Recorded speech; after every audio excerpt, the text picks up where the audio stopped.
জমি আমরা কাউকে ছেড়ে দেব না। আমাদের জীবন দিব, তবুও বাংলাদেশের আধা ইঞ্চি জমি আমরা ছেড়ে দেব না। শেখ মুজিবুর রহমান সাহেব দুনিয়া থেকে বিদায় নিয়েছেন, তার সুকীর্তি অথবা তার অন্য কিছু, সেটার মূল্যায়ন জনগণ করেছে, করবে, করতে থাকুক। কিন্তু আপনি ওই জায়গায় জেদ ধরে আপনি কুমিল্লা বিভাগ দিবেন না, একটা জেলাকে তার নাম ধরে অপমানিত করবেন, আপনি বাংলাদেশের প্রধানমন্ত্রী হতে পারেন না। জামাতের কর্মীরা সারা পৃথিবীতে কালেমার দাওয়াত দিয়ে যাবে। জামাতের কর্মীরা সারা পৃথিবীতে কালেমার দাওয়াত দিয়ে যাবে। কোরআনের আলোকে সমাজ বিনির্মাণ, কোরআনের আলোকে সমাজ বিনির্মাণ, হাজার জুলুম বাধা উতরে যাবে।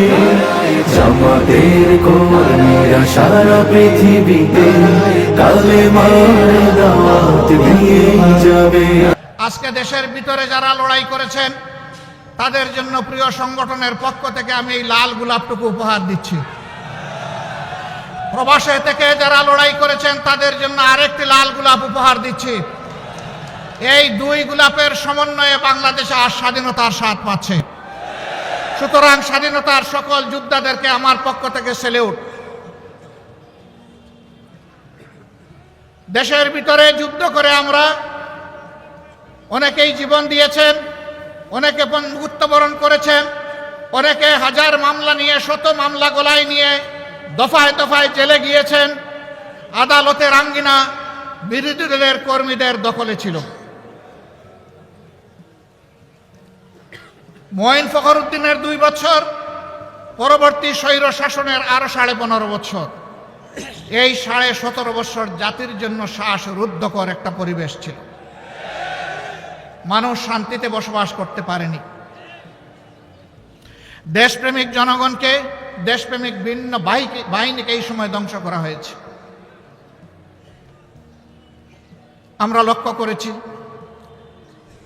আওয়ামী লীগ ক্ষমতায় বসেই 2009 সালের 10 জানুয়ারি ক্ষমতায় হাতে নিল। তারপরেই আমরা দেখি 1 মাসের মাথায় তৎকালীন বিডিআরের সদর দপ্তর ঢাকার পিলখানায় 57 জন চৌকস দেশপ্রেমিক সেনা অফিসারকে তারা হত্যা করল, তাদের পরিবারের সদস্যদেরকে হত্যা করল। নির্মমভাবে হত্যা করার পর লাশগুলা ড্রেইনের মধ্যে ভাসাই দিল। কিছু লাশ তারা গোপন করে ফেলল। রাতের আধারে হত্যাকাণ্ড সংগঠিত করে আলো নিভিয়ে খুনিদেরকে পিলখানা থেকে বের হয়ে যাওয়ার নিরাপদ রাস্তা তৈরি করে দিল। দুইটা তদন্ত কমিশন হলো, একটা করলো সেনাবাহিনী, আরেকটা করলো সরকার। সেই তদন্ত কমিশনের কিছুই জনগণকে জানতে দেওয়া হলো না। কারণ সরসায় যদি বুথ থাকে, বুথ ছাড়াবে কে? সেদিনকার প্রধানমন্ত্রী বিডিআরের কতিপয় সদস্যকে এনে আদর করে তাদের সাথে বসলেন, তাদের সকল দাবি দাওয়া মেনে নিলেন। ওদিকে সেনাবাহিনীকে তাদের সহকর্মীদেরকে সাহায্য করার রাস্তা বন্ধ করে রাখলেন। বললেন আমি দেখছি। দেখতে দেখতে সব শেষ হয়ে গেল।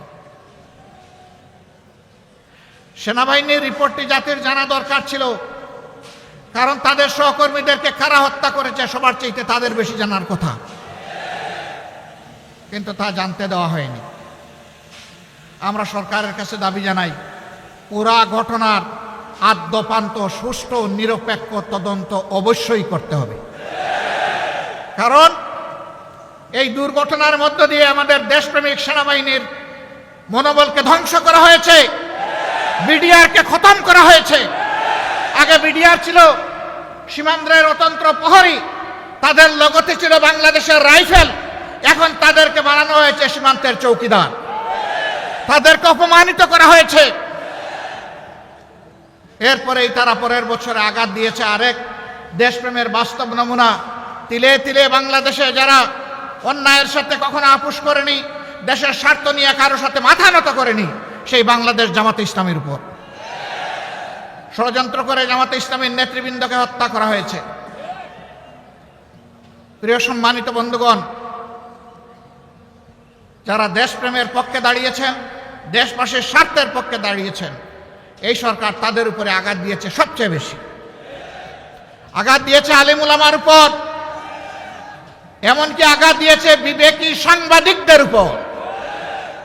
এরা হত্যা করতে কাউকেই ছাড়ে নাই, হত্যার মিশন নিয়ে তারা নেমেছিল, আর তাদের ক্ষমতার শেষ দিন পর্যন্ত জনগণকে তারা হত্যা করেছে। এই 24-এর গণহত্যার এরা নায়ক নায়িকা। জাতি এদের বিচার চায়, এদের প্রত্যেকের বিচার চাই, প্রত্যেকটি ঘটনার বিচার চাই। এ বিচার অবশ্যই করতে হবে। তবে এবারকার এই পরিবর্তনের সাথে সাথে আমরা বলেছিলাম যে আমরা ব্যক্তিগতভাবে দলগতভাবে কারো উপর প্রতিশোধ নেব না, আইন হাতে তুলে নেব না। প্রতিশোধ নেওয়ার মানে হচ্ছে আইন হাতে তুলে নেওয়া। আমরা আইন হাতে তুলে নেব না, কিন্তু প্রত্যেকটি ঘটনার আমরা বিচার চাই। এ বিচার যদি না হয় তাহলে বিচারহীনতাই সন্ত্রাসীদেরকে আরো সন্ত্রাস করার শক্তি যোগাবে। আমরা কি বাংলাদেশে আবার সন্ত্রাস দেখতে চাই? যদি সন্ত্রাস দেখতে না চাই তাহলে অবশ্যই বিচার হতে হবে। দেশে আহত নিহত অক্ষত যারাই লড়াই করেছেন সবাইকে যেমন আমরা সালাম জানাই, ঠিক বিদেশের মাটিতে সেখানে আন্দোলন সংগ্রাম করা আরও চ্যালেঞ্জিং। আমাদের লোকেরা প্রবাসে সেখানে আন্দোলন করতে গিয়ে জেলে গিয়েছে, তাদের বিরুদ্ধে মামলা দিয়ে তাদেরকে শাস্তি দেওয়া হয়েছে। এখনও বিদেশের বিভিন্ন জেলে বাংলাদেশের সেই আন্দোলনকারী জনতা রয়ে গেছে। আমরা সরকারের কাছে দাবি জানাই, অবিলম্বে তাদের মুক্তির ব্যবস্থা করে সম্মানের সাথে হয় তাদের কর্মস্থলে সেখানে ফিরিয়ে দিন, অথবা বাংলাদেশে সম্মানের সাথে ফিরিয়ে আনুন। এই যুদ্ধে দেশের সমস্ত মিডিয়া তারা চাইলেও সত্যের পক্ষে শক্ত করে দাঁড়াতে পারেনি। দুই একটা মিডিয়া যারা দাঁড়ানোর দুঃসাহস দেখিয়েছে তাদেরকে ঠান্ডা করা হয়েছে, দমন করা হয়েছে, তাদের উপর নির্যাতন চালানো হয়েছে। কিন্তু বিদেশ থেকে আমাদের মিডিয়া যোদ্ধারা সমান তালে তারা যুদ্ধ করে গেছে। আমি তাদের সকলকে সম্মান জানাই। আপনাদের কুমিল্লার একজন সন্তান, তিনি সেই যুদ্ধ করা শুরু করেছিলেন 15.5 বছর আগে, এখনও তিনি যুদ্ধ অব্যাহত রেখেছেন। তাকে হয়তো আপনারা অনেকে জানেন, অনেকে জানেন না। এই কুমিল্লা দক্ষিণ সদরেই তার বাড়ি, সাইফুর রহমান সাগর, যিনি ফেস দ্য পিপুলের পরিচালক। এখনও দেখবেন ভারতীয় আগ্রাসনের বিরুদ্ধে তার মিডিয়ায় সবচেয়ে বেশি সোচ্চার, এবং তিনি উলঙ্গ করে দিচ্ছেন আসলে কারা সাম্প্রদায়িক। তিনি প্রমাণ করে দিচ্ছেন বাংলাদেশ সাম্প্রদায়িকতার দেশ নয়, বাংলাদেশ ভালোবাসার দেশ, বাংলাদেশ বিভিন্ন গোলাপের সমন্বয়ের দেশ। এই দেশে সকল ধর্মের বর্ণের সমস্ত মানুষ আমরা মিলেমিশে আছি, কারণ বাংলাদেশ আমাদের সবার। আমরা এবার বলেছি, সোচ্চারভাবে বলেছি, আমরা বাংলাদেশে কোনো মেজরিটি মাইনরিটি মানি না। বাংলাদেশে যারাই জন্মগ্রহণ করেছে তারা সকলেই বাংলাদেশের গর্বিত নাগরিক। এই মাইনরিটি শব্দ বলে বলে অন্যান্য ধর্মের ভাই বোনদেরকে ব্যবহার করে একটি গোষ্ঠী মূলত দেশের বাইরে থেকেই তাদের স্বার্থ হাসিল করতে চায়। এখন আমাদের এই ভাই বোনেরাও এটা বুঝতে পেরেছেন, তারাও সোচ্চার হয়েছেন। আপনারা দেখেছেন ভারতীয় হলুদ মিডিয়া যখন বাংলাদেশের বিরুদ্ধে নিকৃষ্ট যুদ্ধ শুরু করেছে, মিথ্যা তথ্য ছড়াচ্ছে, তখন জগন্নাথ হল থেকে আমাদের হিন্দু ছেলেমেয়েরা বের হয়ে তার প্রতিবাদ করেছে। কারণ তারা প্রমাণ করেছে দেশ আমাদের সবার। তোমরা যা বলো তা অসত্য, তা মিথ্যা। তোমরা আমাদেরকে ব্যবহার করে তোমাদের মতলব হাসিল করতে চাও, সেই সুযোগ আমরা তোমাদেরকে দেব না। কেন ভারত এটা করে আমাদের সাথে? আমরা তাদের কি ক্ষতিটা করেছি? ভারতের কোনো আভ্যন্তরীণ ব্যাপারে আমরা হস্তক্ষেপ করেছি? ভারত বলে আমাদের দেশে সাম্প্রদায়িক সহিষ্ণুতার অভাব, সম্প্রীতির অভাব। হ্যাঁ, মানুষ দেখতে পাচ্ছে কোন বৎসর কতটা কোন ধর্মের মানুষ ভারতের উগ্র একটি সাম্প্রদায়িক গোষ্ঠীর কাছে নির্মমভাবে নিহত হয়। সারা বিশ্ব তার সাক্ষী। বাংলাদেশে এই ধরনের নিকৃষ্ট ঘটনা ঘটে না। সর্বশেষ একটা চরমপন্থী সংগঠনের হাতে নির্মমভাবে চট্টগ্রামের আদালতে একজন আইনজীবীকে খুন করা হয়েছে। তারা চেয়েছিল এই খুনের মাধ্যমে একটা খুনের হুলি খেলতে। বাংলাদেশের মানুষ তাদের মুখে চুনকালি লেপে দিয়েছে। বাংলাদেশের মানুষ ধৈর্যের পরিচয়, সহিষ্ণুতার পরিচয় দিয়ে বলেছে এ খুনের সাথে যারা জড়িত তাদের বিচার হবে, কিন্তু তাই বলে নির্বিচারে আমরা সবার গায়ে হাত তুলতে চাই না। ভারত কি এমন একটা উদাহরণ দেখাতে পারবে? তাদের দেশের বুকে আছে। আপনারা দেখেছেন গতকাল বিভিন্ন ধর্মের যারা সম্মানিত ব্যক্তিবর্গ তাদেরকে নিয়ে প্রধান উপদেষ্টা একসাথে এক কাতারে দাঁড়িয়ে আওয়াজ তুলেছেন, এদেশ আমাদের সবার, আমরা এখানে কোনো সাম্প্রদায়িক বিভাজন চাই না। আমরা ধন্যবাদ জানাই আমাদের প্রধান উপদেষ্টাকে তার এই মহৎ উদ্যোগ নেওয়ার জন্যে। উদ্যোগ নিয়েছেন, উদ্যোগ নিয়ে থেমে গেলে হবে না, এই যাত্রা আমাদের অব্যাহত রাখতে হবে। এর আগের দিন তিনি সমস্ত রাজনৈতিক দেশপ্রেমিক, ফ্যাসিবাদ বিরোধী, সাম্রাজ্যবাদ বিরোধী জাতীয় রাজনৈতিক নেতৃবৃন্দকে নিয়ে তিনি এক কাতারে দাঁড়িয়েছেন। সবাই আমরা একই আওয়াজ তুলেছি, আমরা কোনো আগ্রাসন সহ্য করব না। বাংলাদেশের 1 ইঞ্চি জমি আমরা কাউকে ছেড়ে দেব না। আমাদের জীবন দিব, তবুও বাংলাদেশের আধা ইঞ্চি জমি আমরা ছেড়ে দেব না। এটি আমাদের কমিটমেন্ট।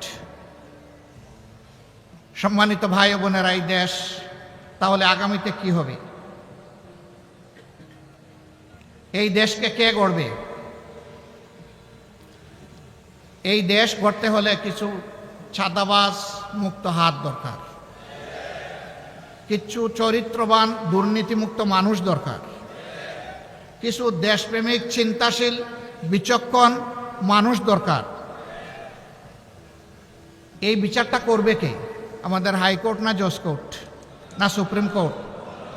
এই বিচার করবে জনতার আদালত। জনগণকে বোকা ভাবার কোনো কারণ নেই। আমরা জনগণের উপর আলহামদুলিল্লাহ পূর্ণ আস্থা রাখি। জনগণ বিচার করবে অতীত কার কেমন ছিল, বর্তমান কার কেমন, আর ভবিষ্যৎ কার কেমন হতে পারে। অতীত, বর্তমান এবং ভবিষ্যৎ বিবেচনায় জনগণ সিদ্ধান্ত নেবে। আমরা সেই সিদ্ধান্তের অপেক্ষায়। তাহলে সিদ্ধান্তটা আসবে কিভাবে? অবশ্যই নির্বাচনের মধ্য দিয়ে। সেই নির্বাচন হতে হবে সুষ্ঠু, অবাধ এবং গ্রহণযোগ্য। এখানে কোনো পেশি শক্তি অথবা টাকার খেলা চলবে না।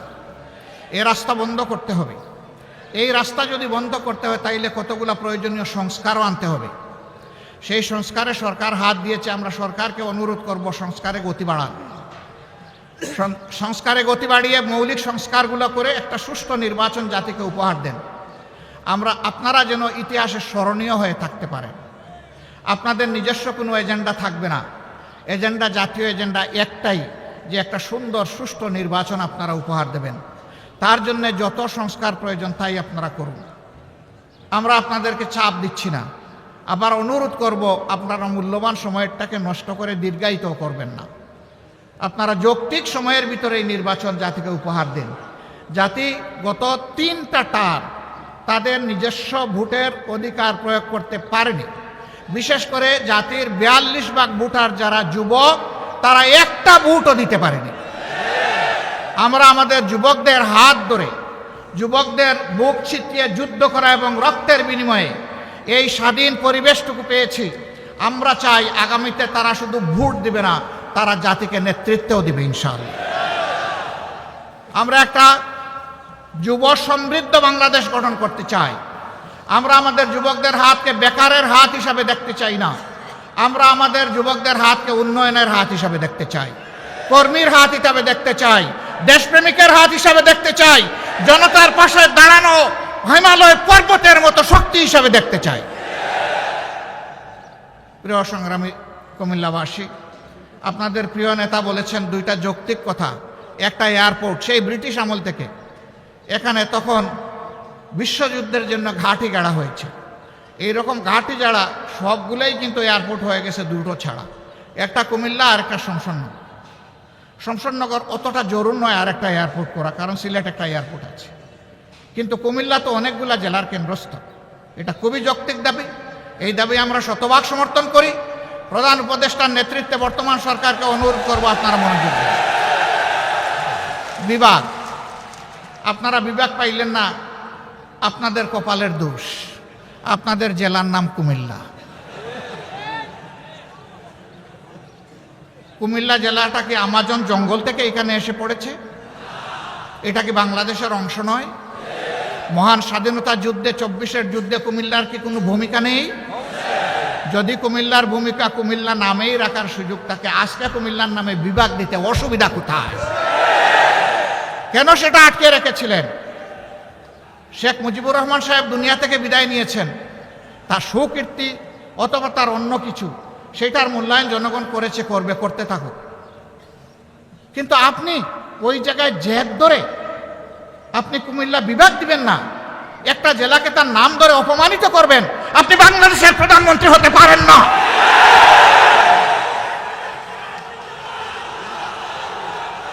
বাংলাদেশের যিনি প্রধানমন্ত্রী হবেন তাকে বাংলাদেশের প্রতি ইঞ্চি জমিকে সম্মান করতে হবে।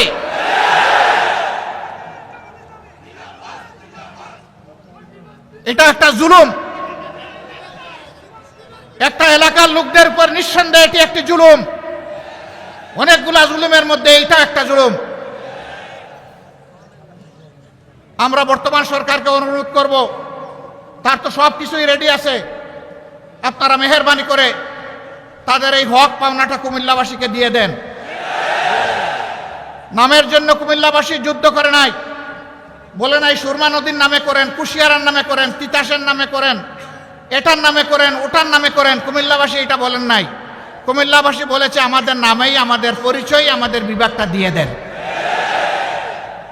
এমনকি বৃহত্তর নোয়াখালীর লোকেরাও বলেন নাই যে লক্ষ্মীপুরের নামে দেন বিভাগ, তারা বলে নাই যে আপনারা নোয়াখালীর নামে দেন, ফেনীর নামে দেন, তাও তারা বলে নাই। তাহলে তারা যদি কেউ না বলে কুমিল্লার নামে বিভাগ হবে না কেন?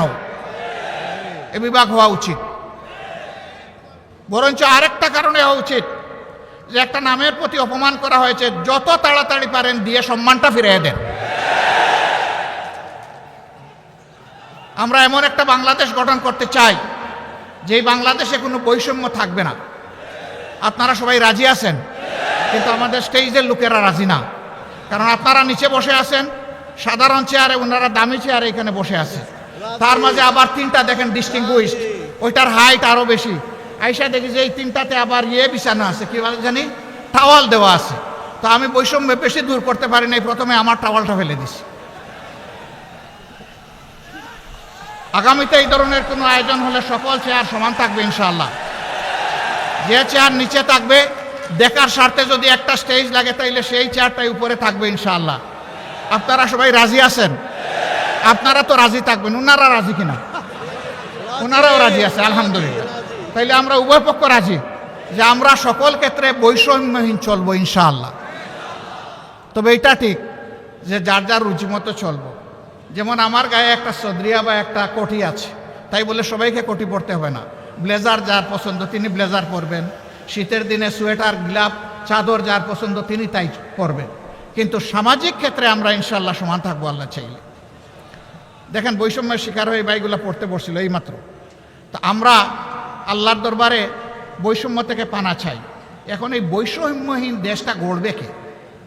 প্রধানমন্ত্রী হলেই আমার বাড়ি যে জায়গায় বন্যার স্রোত, উন্নয়নের স্রোত চলে যাবে সে জায়গায়।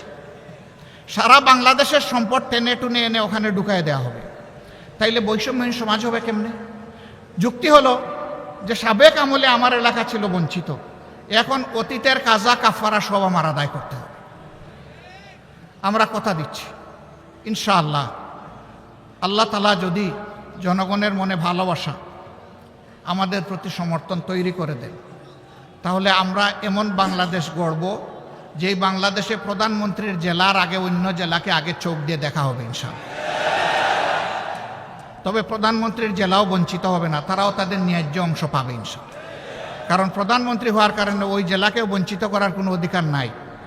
কিন্তু রাজার হস্ত করে সমস্ত কাঙ্গালের দুন চুরি, ওই চুরি করতে দেব না আমরা কাউকে। যদি আল্লাহ তাআলা আমাদেরকে এই সুযোগ দেন, আল্লাহ ভালো জানেন, প্রিয় জনগণ তারা বিবেচনায় নেবেন। যদি সুযোগ দেন তাহলে ইনশাআল্লাহ আমরা কথা দিচ্ছি যে আমরা দুর্নীতি করব না, দুর্নীতি হতে দেব না। বলবেন তার কি কোনো প্রমাণ আছে? একটু আছে তো ভাই। 2001 থেকে 6 সাল জামাতে ইসলামের যে দেশপ্রেমিক নেতৃবৃন্দকে খুন করা হয়েছে বিচারিক আদালতে, তারা তো 3 মন্ত্রণালয়ের দায়িত্ব পালন করেছেন। বলেন বাংলাদেশের কেউ কোনো দুশ্মনও আমাদের তাদের হাতে একটু দুর্নীতির গন্ধ লাগাইতে পেরেছে? পারে নাই। কেন? একটাই কারণ, তারা আল্লাহকে ভয় করে। আমরাও আশা করব যাদের হাতে আগামীতে দায়িত্ব আসে তারা যেন আল্লাহকে ভয় করে চলে। যদি আল্লাহকে ভয় করে চলে তাহলে আল্লাহর ভয় আর দুর্নীতি দুইটা পাশাপাশি চলতে পারে না। দুর্নীতি তখন দুর্নীতির মৃত্যু হবে এবং সুনীতির জয় হবে ইনশাআল্লাহ। আমাদের শিক্ষা ব্যবস্থাকে একটা কুড়া শিক্ষা ব্যবস্থা বানানো হয়েছে। মাস্টার্স, তারপরে গ্র্যাজুয়েশন, ওইদিকে কামিল, আলেম, ফাজেল, এই সমস্ত ডিগ্রি নিয়ে লোকেরা দুয়ারে দুয়ারে ঘুরে একটা ন্যায্য চাকরি পাওয়ার আশায়। দুইটা কারণে পায় না। একটা কারণ হলো মামু এবং খালার ঠেলায় আর বাসে না। আরেকটা কারণ হলো সে যে সার্টিফিকেটটা নিয়ে এসেছে এইটা তার সার্টিফিকেটের সাথে তার কোয়ালিটি প্রমাণ হয় না। কেন হয় না? দুটি কারণে হয় না। প্রথম শিক্ষা ব্যবস্থা হচ্ছে নৈতিকতাবিহীন শিক্ষা ব্যবস্থা, বুকবাদী শিক্ষা ব্যবস্থা। এই বুকবাদী শিক্ষা ব্যবস্থা তাকে শিখিয়েছে বড় পণ্ডিত হয়ে সূক্ষ্মভাবে কিভাবে রাষ্ট্রের ধন চুরি করতে হবে। দুই নম্বর কারণ হলো চুরিটাও তো ভালো করে শিখবে, বুতা কাশি নিয়ে বের হয়ে গেছে, মানে ওখান থেকে জাগতিক শিক্ষাটাও ভালো নিতে পারে না। এই দুই জায়গাকেই প্রপারলি দেলে সাজানো হবে যাতে বাংলাদেশের শিক্ষা দুনিয়ার জন্য অনুসরণীয় হয়। এখন আমাদের দেশ থেকে দুনিয়ার বিভিন্ন দেশে লোক যাওয়ার জন্য পাগল হয়ে যায় শিক্ষার জন্য, উচ্চতর শিক্ষার জন্য, কিন্তু আমাদের দেশে লোক আসতে চায় না। কেন চায় না? এই দুর্বল শিক্ষা কেউ নিতে চায় না, এই জন্যই আসতে চায় না। এমন একটা শিক্ষার মডেল তৈরি করতে হবে যে দুনিয়ার মানুষেরাও যেন এখানে শিক্ষা নিতে আসে। এটা ছিল তো, এক আমলে তো ছিল, দুনিয়ার মানুষ তো এখানে আসতো, জাপাইয়া পড়তো, এমনি এমনি তো আসে নাই। এই দেশের এই অঞ্চলের কোয়ালিটি ছিল, এই জন্যই তো এসেছে। আমার সম্মানিত ভাইয়েরা, আমরা এমন বাংলাদেশ গড়ব যে বাংলাদেশে মসজিদ পাহারার দরকার হবে না, মন্দির, মঠ, চার্চ, প্যাগোডা কোনোটাই পাহারার দরকার পড়বে না। সকল ধর্মের মানুষ তার ধর্ম, তার কর্ম সে তার মতো করে চলবে, সেখানে কেউ হস্তক্ষেপ করার দুঃসাহস দেখাবে না। তবে এটা ঠিক, ধর্মের নামে কেউ অন্যের ধর্মের ব্যাপারে হিংসা এবং বাড়াবাড়িও করবে না। মাঝে মাঝে উস্কাইয়া দেওয়া হয় মানুষের অনুভূতিকে। এরা দুষ্ট, যারা এটা উস্কাইয়া দেয় এরা সুস্থ মস্তিষ্কের মানুষ না, এদের ভিন্ন এজেন্ডা আছে, এগুলো আমরা করতে দেব না। প্রিয় ভাইরা, এখানে আপনারা অনেকে ফ্ল্যাগ নাড়বেন, নেড়েছেন, হয়তো বা আবার নাড়বেন। দুটো ফ্ল্যাগ ছাড়া কোনো ফ্ল্যাগ এখানে উঠবে না। একটি বাংলাদেশের ফ্ল্যাগ আর একটা বাংলাদেশ জামাতে ইসলামীর লোগো সম্বলিত ফ্ল্যাগ। এর বাইরে মেহরবানি করে কোনো ফ্ল্যাগ এখানে উড়াবেন না। কারো হাতে থাকলে এটা নিচে রেখে দেবেন। আমার সম্মানিত সহকর্মীবৃন্দ, এই যে বৈষম্যহীন দুর্নীতিমুক্ত একটা বাংলাদেশ গড়ার আমরা স্বপ্ন দেখি, যুব সমৃদ্ধ একটা সমাজ গড়ার স্বপ্ন দেখি, এই সমাজটা গড়বে কে? এই সমাজটা আপনাদেরকেই গড়ার দায়িত্ব নিতে হবে। আপনারা বলেছেন যারা যে এক আল্লাহ, আমরা এক আল্লাহর উপর ভরসা করে সামনে এগোতে চাই। রসুল করিম সাল্লাল্লাহু আলাইহি সাল্লামের দেখানো দুনিয়ার সবচেয়ে শ্রেষ্ঠ আদর্শ অনুসরণ করতে চাই।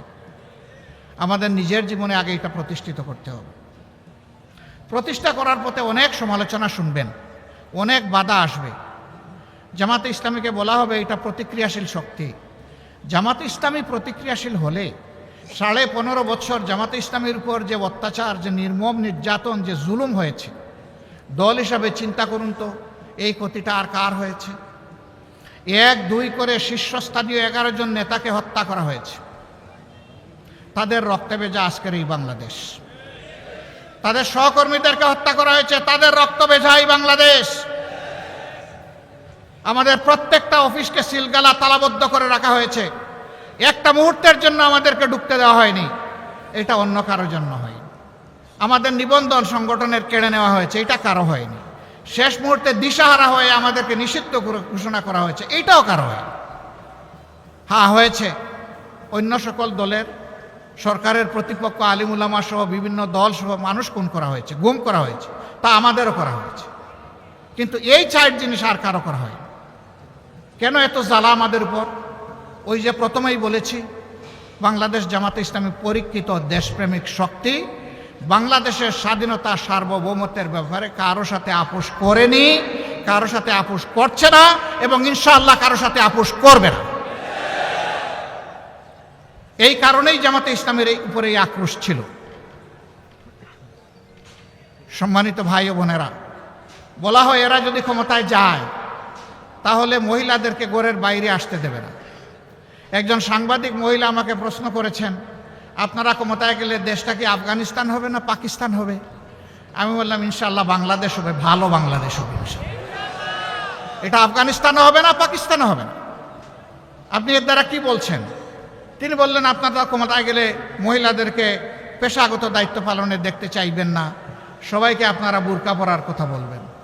আমি বললাম, মহিলারা তাদের যোগ্যতার প্রমাণ দিবেন, পেশাগত দক্ষতার প্রমাণ দিবেন, দুইটা ভালো জিনিস সাথে পাবেন। একটা হচ্ছে মর্যাদা, আর একটা হচ্ছে নিরাপত্তা। এখন সমাজে সেই মর্যাদাও দেওয়া হয় না, নিরাপত্তা তো নাই। সব জিনিসের সাথে এই দুইটাও নিশ্চিত করা হবে। কেন তারা পারবেন না? রাসূল করিম সাল্লাল্লাহু আলাইহি ওয়াসাল্লাম যুদ্ধের ময়দানে মহিলাদেরকে সুযোগ দিয়েছেন যুদ্ধ করার। আমরা কে মহিলাদেরকে ঘরের মধ্যে তালাবদ্ধ করে রাখার? আর মহিলারা ঘর থেকে বের হবে না? তার সামাজিক দায়িত্ব নাই, তার পেশাগত দায়িত্ব নাই? উম্মাহাতুল মুসলিমিন উম্মতের উস্তাদের কাজ করেছেন, তারা কেন শিক্ষকতার কাজ করতে পারবে না? রাষ্ট্রের গুরুত্বপূর্ণ বিষয়ে তাদেরকে পরামর্শে সামিল করেছেন, তারা কেন রাষ্ট্রের সিদ্ধান্তে সামিল থাকবেন না? ইনশাআল্লাহ মর্যাদার সাথে, নিরাপত্তার সাথে তারা সেদিন এই নূতন বাংলাদেশের একজন নাগরিক হয়ে তারা গর্ববোধ করবেন যে আমি এমনই একটা বাংলাদেশের নাগরিক ইনশাআল্লাহ। সম্মানিত কুমিল্লাবাসী, যদিও এখানে আমাদের দলীয় সহকর্মীরাই আছেন, হয়তো বাইরে কিছু শুভাকাঙ্ক্ষী আমাদের কথা শুনতে পাচ্ছেন, কিন্তু আমি ধরে নিচ্ছি আপনারা কুমিল্লাবাসীর প্রতিনিধি। এই জন্য আমি আপনাদেরকে এইভাবেই অ্যাড্রেস করছি। আজকের এই আওয়াজ আমাদের সহকর্মী বোনেরাও শুনতে পাচ্ছেন। অনুরূপ আরেকটি প্যান্ডেলে তাদের আয়োজন করা হয়েছে। আমরা স্মরণ করিয়ে দিতে চাই, সৃষ্টির সূচনা হয়েছে একজন পুরুষ এবং একজন মহিলাতে। এবং আল্লাহর সৃষ্টিতে শুধু মানুষ নয়, প্রত্যেকটি প্রাণীর জুড়া আল্লাহ পয়দা করেছে, প্রত্যেকটি উদ্ভিদেরও জুড়া আল্লাহ পয়দা করেছে। আমি দায়িত্ব নিয়ে সায়েন্সের একজন ছাত্র হিসেবে বলছি, প্রত্যেকটি উদ্ভিদেরও জুড়া আছে। আল্লাহ বেজুড় কোনো কিছুই পয়দা করেন। তা আল্লাহ তাআলা এই জুড়া কেন পয়দা করেছেন? এই জুড়া মিলেই তার সৃষ্টিকে আল্লাহ তাআলা সৌন্দর্য দান করেছেন, পূর্ণতা দান করেছেন। অতএব সেই পূর্ণতা নিয়েই বাংলাদেশ ইনশাআল্লাহ আগামীর গৌরবের বাংলাদেশ হবে ইনশাআল্লাহ। আমার সম্মানিত ভাইয়েরা, আমরা জাতীয় ঐক্য চাই, কোনো বিভেদ চাই না, বৈষম্য চাই না, কিন্তু অন্যায় যদি আমার দলও করে আমি তার বিরুদ্ধে প্রতিবাদ করবই, আমি চুপ থাকব না। অন্যায় যে করবে আমাকে আওয়াজ দিতেই হবে। অন্যায় করলে আওয়াজ না দিলে অন্যায়কে উৎসাহিত করা হবে, অপরাধীদেরকে এগিয়ে দেওয়া হবে অপরাধ করার জন্যে। আমরা তা পারবো না, এটা আমাদের পক্ষে সম্ভব না। যিনি অপরাধ করবেন অবশ্যই আওয়াজ দেব। আলহামদুলিল্লাহ, এই পরিবর্তনের সাথে সাথে এই মজলুম দলটি বলেছিল আমরা অসহিষ্ণু নই, আমরা সহিষ্ণু, আমরা ভালোবাসার বাংলাদেশ গড়তে চাই। আমরা আমাদের সহকর্মীদেরকে, শুভাকাঙ্ক্ষীদেরকে বলেছিলাম আপনারা মেহেরবানি করে শান্ত থাকুন, ধৈর্য ধরুন এবং দেশ গঠনে অংশগ্রহণ করুন। বাংলাদেশের ৫৬,০০০ বর্গমাইলের কোথাও ১ ইঞ্চি জায়গার উপর জামাতে ইসলামের কর্মী সমর্থকরা মানুষের কাছে চাঁদা চেয়েছে অথবা জুলুম করেছে, ৫ তারিখের পরে এটা কেউ বলতে পারবে না। যদি কোনো জায়গায় তার ব্যতিক্রম হয়, মেহেরবানি করে আমাদেরকে জানিয়ে সাহায্য করবেন। সরকারের, প্রশাসনের, পুলিশ বাহিনীর কারোই দরকার হবে না, বিচার কারে হয় ইনশাআল্লাহ দেশের জনগণ দেখবে। আমরা ভোগের জন্য রাজনীতি করি না, পদের জন্য রাজনীতি করি না, মানুষের মালিক বনে যাওয়ার রাজনীতি করি না। আমরা রাজনীতি করি মানুষের খাদেম হওয়ার রাজনীতি, সেবার রাজনীতি। এই জন্য এত নির্যাতিত, এত জুলুমে নিষ্পেষিত একটা দল আপনারা দেখেছেন, যেখানেই প্রাকৃতিক বিপর্যয় হয়েছে, খরা, বন্যা, দুর্যোগ, অ্যাক্সিডেন্ট, জামাতে ইসলামী সবার আগে গিয়ে বলেছে লাব্বায়েক, আমরা হাজির। আহত নিহতের পরিবারের পাশে দাঁড়িয়ে বলেছে আমরা আপনাদের সাথে আছি। এবারও যারা শহীদ হয়েছে বিগত আন্দোলনে, প্রত্যেকটি পরিবারে, আমরা দল দেখি নাই, ধর্ম দেখি নাই, আমরা সম্মান করে তাদের পরিবারের কাছে গিয়েছি, তারা আমাদেরকে গ্রহণ করেছেন, আমরা সম্মানিত হয়েছি। আমরা তাদের পাশে দাঁড়িয়ে বলেছি শহীদ পরিবার জাতির সম্পদ, আমরা অবশ্যই আপনাদের সাথে আছি, পাশে আছি, একসাথে আছি, পরিবারের সদস্য হিসাবে আছি। কোনো কোনো জায়গায় এমন হয়েছে, একজন রিক্সা চালক ভাই শহীদ হয়ে গিয়েছে, তার 6 মাসের অন্তঃসত্ত্বা স্ত্রীকে দেখে বলছে আমার গর্বের সন্তানের কি হবে, দুনিয়ায় এসে কারে বাবা ডাকবে। অন্য মানুষের বাচ্চাগুলো যখন তাদের বাবার মুখের দিকে তাকাইয়া লাফালাফি করবে, আমার বাচ্চা তখন কি করবে? আমার এই গরিবের সংসারে আমরা তো ভালোই ছিলাম, এখন কি হবে? রাজশাহীর সেই মেয়েটাকে বলেছিলাম, মা এখন আমরা তো এই পরিবারের সদস্য, তুমি, তোমার বাচ্চা এবং তোমার পরিবার জামাতে ইসলামী যতদিন বেঁচে থাকবে ততদিন পর্যন্ত আমাদের সম্পদ, আমরা খেলে তোমরাও খাবে। আমাদের সন্তানরা লেখাপড়া করলে একই মানের লেখাপড়া তোমার সন্তানও করবে ইনশাআল্লাহ। ইতিমধ্যে তার কুলে আলহামদুলিল্লাহ একটা পূর্ণিমার চাঁদ, একটা বাচ্চা এসেছে। আমরা দোয়া করি আল্লাহ তাকে তাইয়্যিব হায়াত দান করুন। তার বাপের মতো সেও যেন জাতীয় বীর হতে পারে। তার বাবা লড়াই করতে গিয়ে এইটা চিন্তা করে নাই যে আমি রিক্সাওয়ালা, আমি মরে গেলে আমার পরিবার কেমনি চলবে, বরঞ্চ সে চিন্তা করেছে আমার জীবন যদি আমার জাতির হায়াত এনে দেয় তাইলে আমি আমার জীবন দিয়ে দেব। এ ঘটনার পর আমরা গিয়েছি, আমাদের তাহের ভাই গিয়েছেন বিভিন্ন হসপিটালে দেখতে, হাত নাই, পা নাই, চোখ দুটো নাই, পাশে বসে বিছনায় বসে জিজ্ঞেস করেছি তোমার কেমন লাগে? বলে যে আমি হ্যাপি, আমি খুশি। বললাম তুমি হাত হারিয়ে, পা হারিয়ে, চোখ হারিয়ে খুশি? বলে যে হ্যাঁ আমি খুশি। কেন ভাই তুমি খুশি? বলে যে আমার দেশ স্বাধীন হয়েছে। তাদেরকে বললাম আগামীতে জাতির প্রয়োজনে আর তো তোমাদের করার কিছু নেই, তোমরা তো সব উজাড় করে দিয়ে দিস। কেন নাই? হাত একটা গিয়েছে, জাতির প্রয়োজনে দ্বিতীয়টা দেওয়ার জন্য প্রস্তুত আছে। যেই জাতির সন্তানেরা এইরকম জীবন দেওয়াকে জাতির স্বার্থে পছন্দ করে, আমরা বিশ্বের সকলকে অনুরোধ করব তাদের দিকে লাল চোখ তুলে তাকাবেন না। জীবনের চাইতে মরণ, শাহাদত জাতের কাছে প্রিয়, তাদেরকে ধমক দেওয়ার চেষ্টা করবেন না।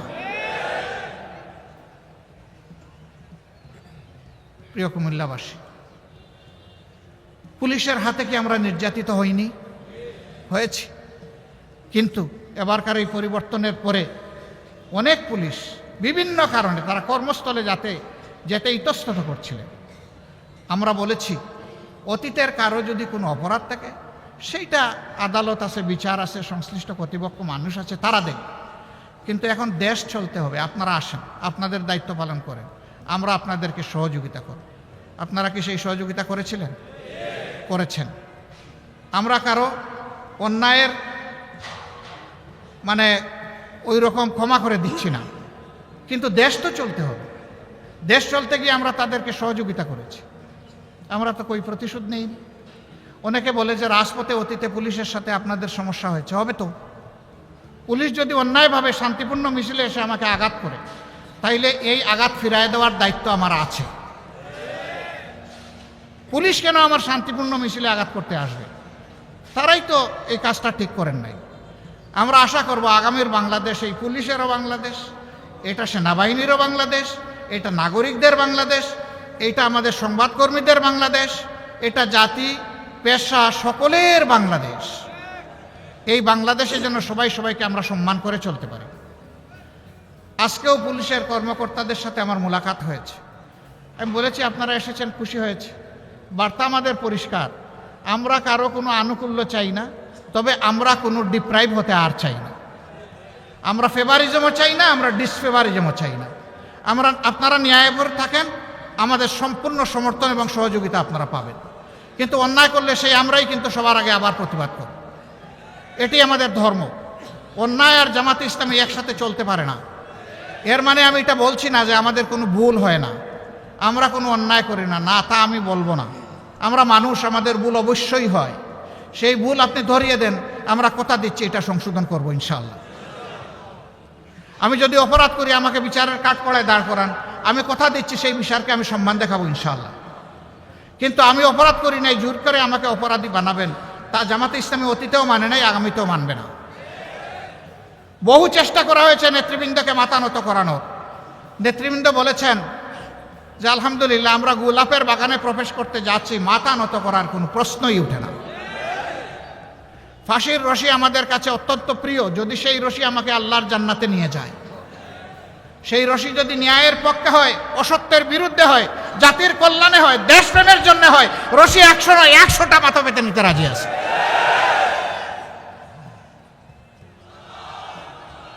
সম্মানিত ভাই ও বোনেরা, আমি মিডিয়ার ভাইদের প্রতি দুটি অনুরোধ জানাতে চাই।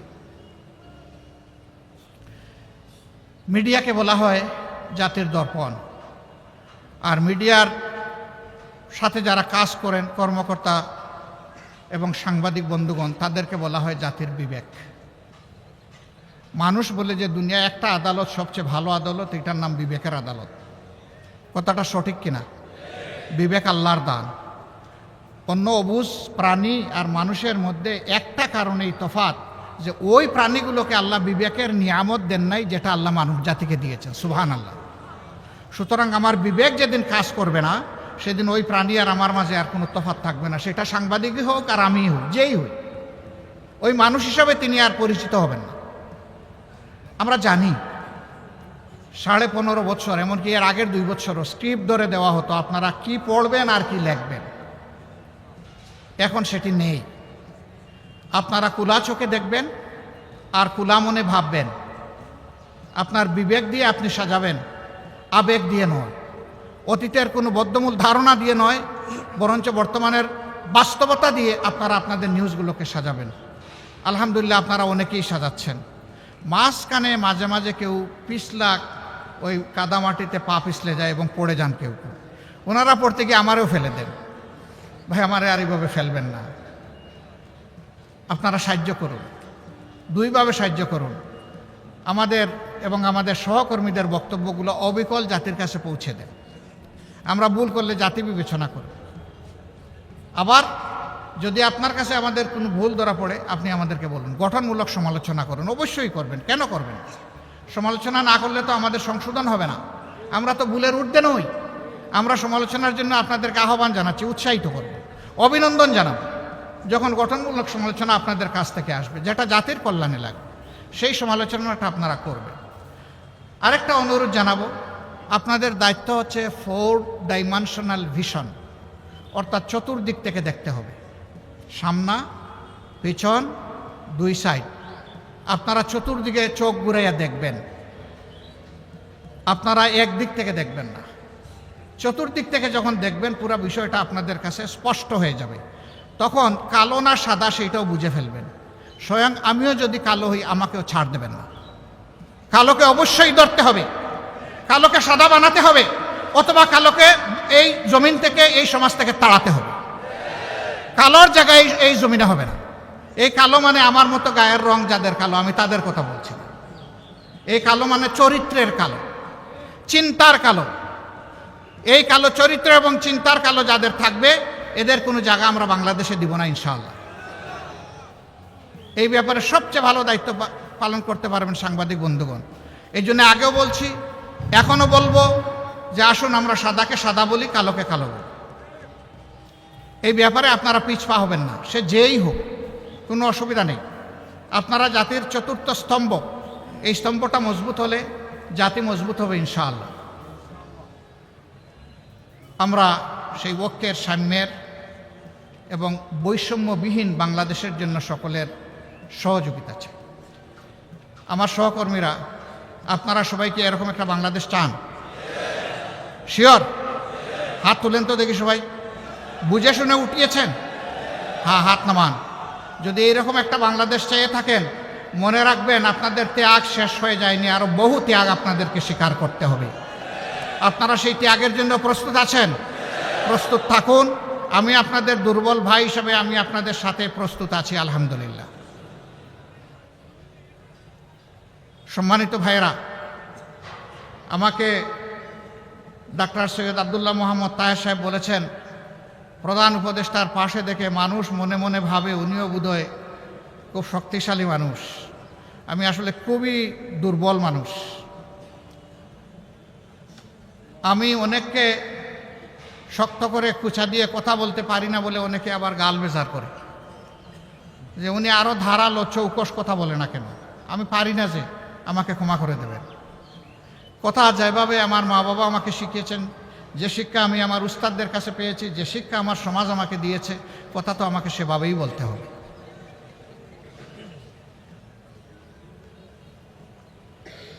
আমি আসলে সেই অর্থের কোনো মানুষ নই। তবে একটা কথা আপনাদেরকে বলতে পারি, উনি আরেকটা কথা বলেছেন, আমি মনে করছি আমার ব্যাপারে বেশি হয়ে গেছে। তিনি বলেছেন 24-এর এই যুদ্ধের আমি সেনাপতি ছিলাম। না, আমি সেনাপতিদের পাশে পানির গ্লাস নিয়ে দাঁড়িয়েছিলাম যে আমি তোমাদেরকে পানি পান করাতে এসেছি। হ্যাঁ, এটা বলতে পারি। আলহামদুলিল্লাহ, ওরাও রাত্রে ঘুমায় নাই, আমিও রাত্রে ঘুমাই নাই। ওই ফাঁকে ফাঁকে 1 ঘন্টা 8 ঘন্টা করে ট্রিপ মেরেছি ঘুমের, কারণ ওই সময় ঘুমাবার সময় ছিল না, ওই সময় জেগে থাকার সময় ছিল। ওই সময় ঘুমাইলে সর্বনাশ হয়ে যায়।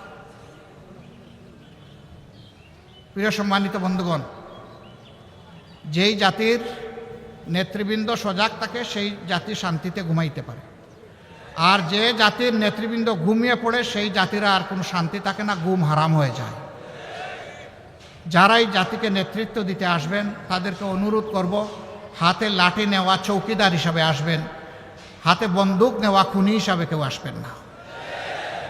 মানুষের ভোট নেওয়ার আগে পায়ে ধরে বাবা ডাকবেন, আর ভোট নেওয়ার পরে মালিক হয়ে তার উপরে ছড়ি ঘুরাবেন, এই মানসিকতা আর দেখাবেন না।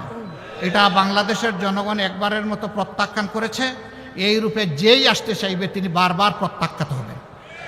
সুতরাং আসতে হবে সত্যিকার অর্থে সেবকের পোশাক পরেই আসতে হবে, মন নিয়ে আসতে হবে। বাংলাদেশ জামাত ইসলামের জন্য দোয়া করবেন। আমরা এই দেশ এবং দেশের জনগণের একটু খেদমত করতে চাই। আল্লাহ যদি এই খেদমতের জন্য আমাদেরকে উপযুক্ত মনে করেন, তাহলে দেশবাসীকে যেন আমাদের ভালোবাসার পাত্র বানিয়ে দেন। এই দেশবাসীর অন্তরে যেন আমাদের জন্য কিছু দুয়ার জায়গা আল্লাহ তৈরি করে দেন। আমাদের যে শহীদরা দফায় দফায় রক্ত দিয়েছেন সেই 71 সাল থেকে, আমি সবাইকে শুনি, যারাই রক্ত দিয়েছেন দেশের জন্য, জাতির জন্য, তাদের রক্তের ঋণটা যেন আমরা পরিশোধ করার সুযোগ পাই। আল্লাহ যেন এই তৌফিকটা আমাদেরকে দান করে।